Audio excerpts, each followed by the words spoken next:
Good morning and welcome to the Gentleman of Crypto, episode 297. Today is Tuesday, December 4th. And man, this year's went by fast. Shout out to everybody on YouTube, Madam Crypto, Antonio, what's going on? John Siebert. Oh yeah, make sure you smash those likes. Make sure you share it. What's going on, everybody on Facebook? Monique Michelle, definitely what's going on? Agnes, thank you for joining in today. Definitely a great day. Let's see, Tony Nolly still got some more coming in. Banger Committee. Yeah, it looks like the SEC isn't playing. Yeah, I'll comment on that. Just going back into yesterday. If you missed yesterday's show, we actually discussed the SEC going after crypto influencers who got paid to shield different ICOs or different projects without disclosing that they were getting paid for or the amount.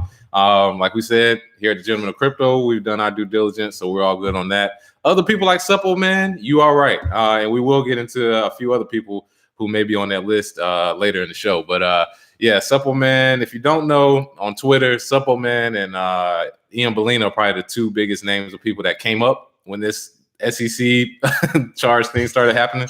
But the biggest thing is with people like that, they basically showed that they made millions off of whatever ICO and shielded it to whoever and basically sold to a lot of people who got in late. So it's a common occurrence in markets where people basically they get in early, they get a pre-mine or they get an early amount, and then they set their sell orders extremely high, pump it, get their money, and then everybody else who's buying in late, they get left with the bag. So yeah, that's basically what the SEC is looking into, market manipulation for regular people, basically. So let's get into some news for today. Not a lot, so I won't hold you long. What's going on, Tesla? Hugging the blockchain. What's going on, Kashta Tariq? What's up? So first things first, NASDAQ and Fidelity invest in Wall Street crypto exchange ErisX. If you know, we have discussed ErisX before. We've discussed NASDAQ. We discussed NYSE, Fidelity, all coming with their own different projects. However, the Chicago-based ErisX exchange announced they have secured $27.5 million in funding from a group of investors headlined by NASDAQ Ventures and Fidelity Investments. Even though their personal investments were not disclosed, ErisX, they claim that they'll have the most robust and secure regulated digital asset offering available to both institutional and individual participants. So basically trying to take over the entire market share, or at least a good portion. The funding round also included Bitmain and Ethereum development studio Consensus. Shout out to my girl Rima. She does the Consensus events like the one I went to in DC. So these are some pretty big companies, a lot of money to throw around. And exchanges are becoming, like we said earlier this year, people are, instead of buying the asset, they're buying the exchange or building the exchange. And one of the best things you can do personally, if you don't have the money to build an exchange, get a Bitcoin ATM, because on the back end you will use an exchange to process it, but you're basically like an exchange for people who can come face to face. So if you don't want to invest in the asset, hey, you can buy a Bitcoin ATM and go from there. So ErisX, they will have spot cryptocurrency trading and futures contracts for Bitcoin, Bcash, Ethereum, and Litecoin. So you will be able to get the same futures contracts like on CBOE, CME, as well as spot. So if you just want to buy it at a certain price and sell later without having to deal with the futures contracts, that's fine as well. So they're trying to get state license in all 50 states. Good luck in New York. And and I know in other states like Ohio, Wyoming, probably get it pretty simple. They want blockchain in their state. So they'll probably get it there, but good luck in New York. But it is NASDAQ, so that invested. So they should be pretty straight.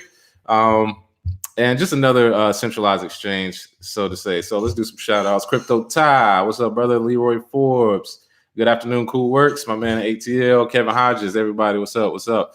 So we got NASDAQ investing in ErisX as an exchange. And moving forward to our next story, we have Trayvon James, aka Bitcoin Trey. Haven't heard from him in a while. They call him in this article, BitConnect pumper Trayvon James claims the Bitcoin price is going to zero. And this is significant news for those of you who have been in the market for a while, only because of how funny it is that somebody who was, touting BitConnect, touting cryptocurrency is now saying Bitcoin's going to zero. He basically tweeted it out. I saw when he tweeted it out, so it was funny to say. The actual tweet says 10 years from now, it won't matter if you bought Bitcoin at 4,000 or 3,000 because it will be at $0. So he's predicting $0 in 10 years. He actually made a bet similar to John McAfee, where he said if Bitcoin isn't $0 by January 1st, 2020 or 2031 of them, he'll eat his own feces live. So it's kind of a win-win for people who don't like McAfee and don't like Bitcoin trade. So if you've heard our story before about Bitcoin trade, we actually tried to stop him. I actually tried to stop him from this whole rigmarole he's going through. Yeah, exactly. Roy Ford is a BitConnect rep, is the most reliable source. Exactly. That's why it's funny, because we have a guy who was shilling BitConnect for a couple years. And, of course, John Sieber, he says he's trolling. However, it is funny because a lot of people play into it as, Bitcoin trade. He's joking around. He's whatever. I think he really is kind of frustrated with the market. But I think at the same time, he has his money. He's going to do whatever he wants. It was just funny to look at. We tried to stop him from BitConnect, though. It was a year and a half maybe ago. He came to Hollywood, and I was trying to link up with him. And I was going to talk with him for 10 minutes. I was going to 10 minutes of get out of BitConnect. You have a following. We could do something else. But, hey, you live and you learn. You live and you learn. So let's see.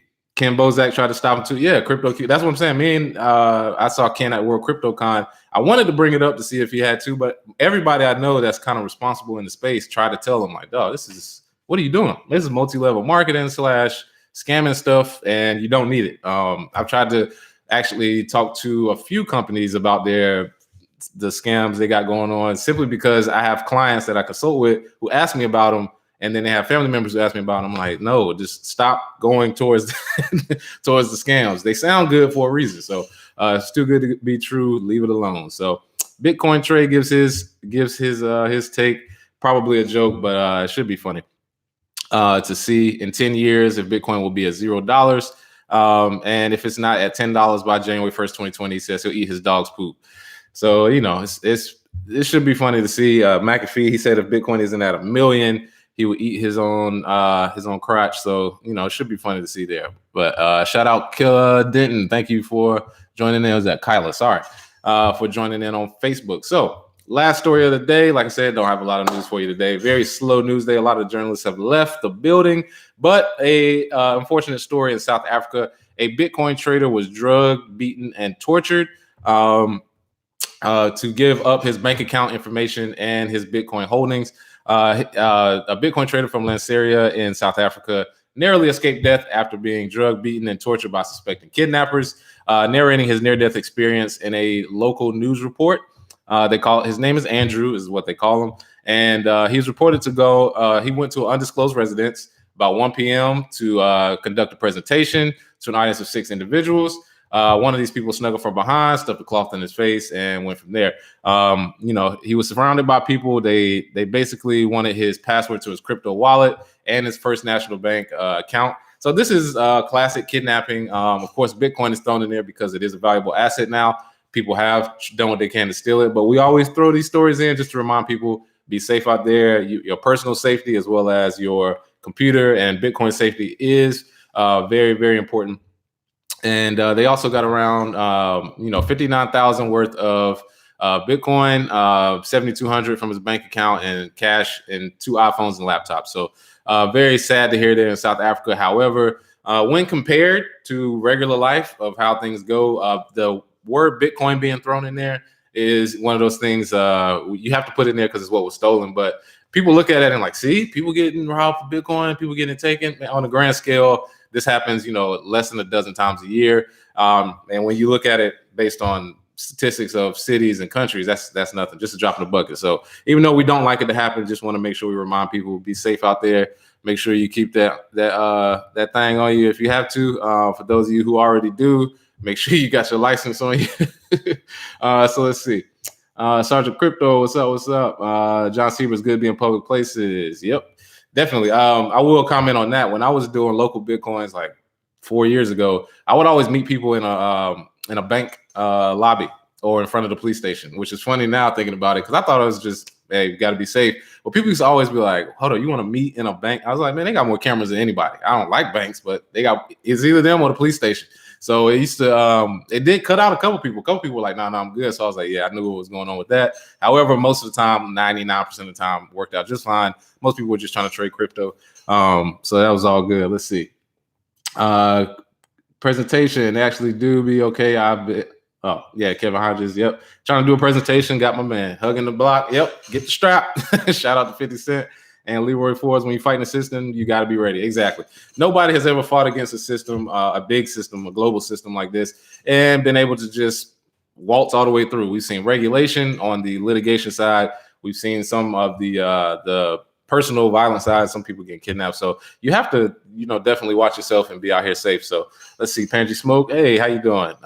Thank you for tuning in, and definitely appreciate you watching today. So like I've said before a few times, not a lot of news. The journalists have left the building. We've scoured the internet for most of the news. However, I do want to throw out there some of our promotions. Thank you all, everybody who has supported with Brave Browser. Downloaded Brave Browser, got a lot of downloads last week. Still trying to increase our numbers right now, support, get more people on Brave Browser so you can have more privacy and more security, and you'll receive BAT tokens as well once you join. So thank you for that. Let's see, we got a couple questions on Facebook.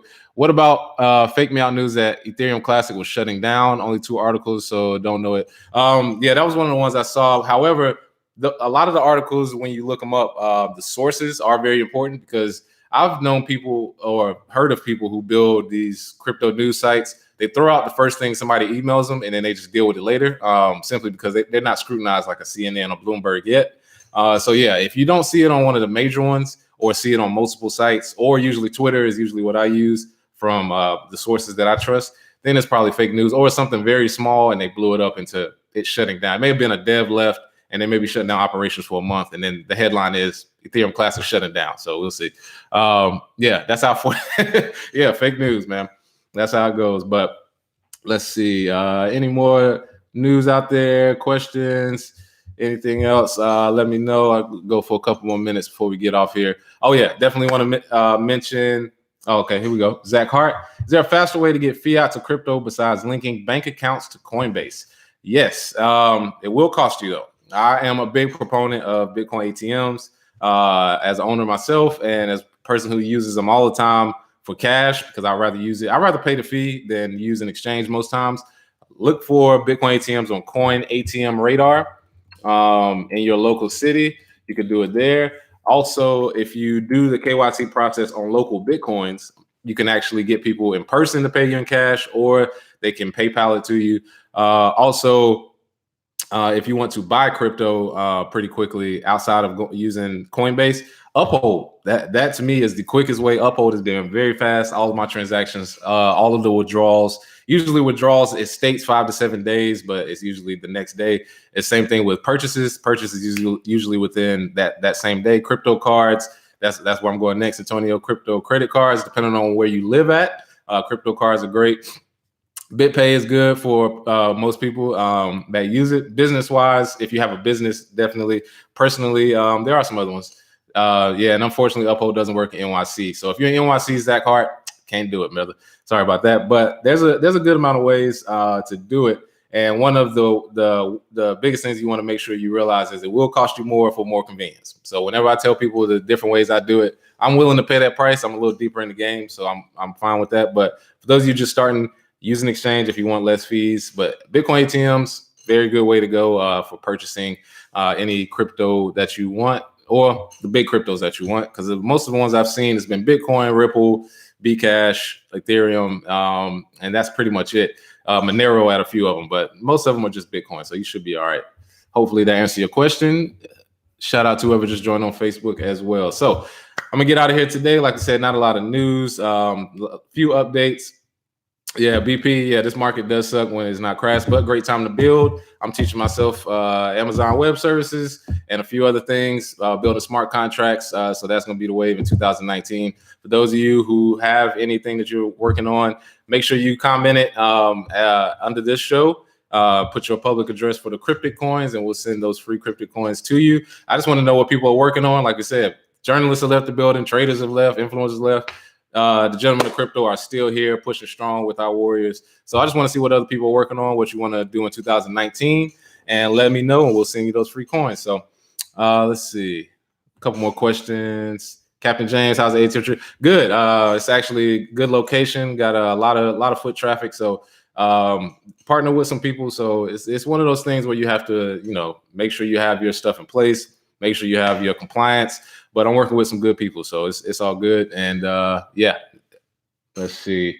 John Seaver, yeah, we have AWS at work now. Oh yeah, we've said it a couple times. Amazon Web Services, as much as you may not like Amazon, a lot of the ease of use and the ability to deploy apps very quickly is through Amazon. So you can either learn it and apply what they do to your own later, which is what I'm planning on doing, or you can just complain about it and say, well, we're gonna go to decentralized route. It's gonna take you a little longer. So that's your choices right now. Let's see, Bitcoin ATMs and marijuana dispensaries would be a great business. I have asked every dispensary I've been to in LA. They can't do it.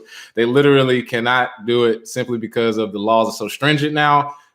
Yes, marijuana is legal. You can buy it recreational. However, every dollar has to be accounted for and everything has to be in packages now.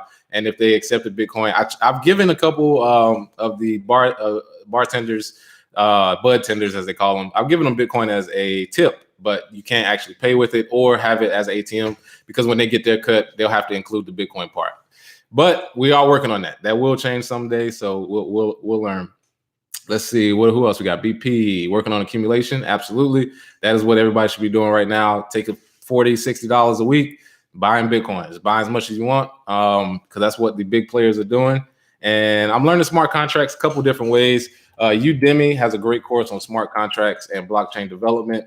I forget the guy's name who teaches it, but that's one way, as well as the AWS course. And on YouTube, definitely look on there. And the work never stops. I've been in this a while and I'm still learning. Love to wake up and learn every day. So if you want to be a blockchain consultant, Allison Thompson, definitely learning every day, but it's always fun. So yeah, and John Siebert, who we got, Mastering Ethereum. Yeah, I actually saw that book. I have the Mastering Bitcoin 1 and 2. Only reason I didn't get Mastering Ethereum was because the Ethereum course I was taking on building contracts was essentially the same stuff he was saying.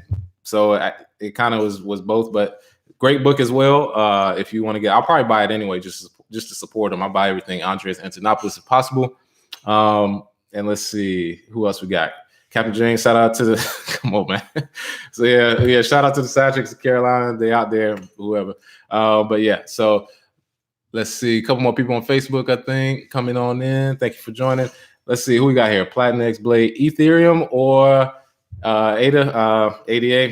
Well, Ethereum definitely. I mean, right now, simply just because of the amount of users. But for growth, I could probably see Cardano taking off a lot more. So that's what I see from here. Right now, we're definitely in the bear market. So accumulation is key, and looking at the different levels of where you want to sell, because that's another thing. Most people are accumulating without a plan to sell it at a certain point. Don't want to do that this next go around. So next year or two, definitely accumulation time. So I'm gonna go ahead and get out of here, people. Thank you for all the questions. Make sure you join us tomorrow for our show at 10ish, as well as our show at 12 with Lamar Wilson on Facebook this week in crypto. So make sure you download the Brave browser, watch us on our shows, and we'll see you tomorrow. Have a good one.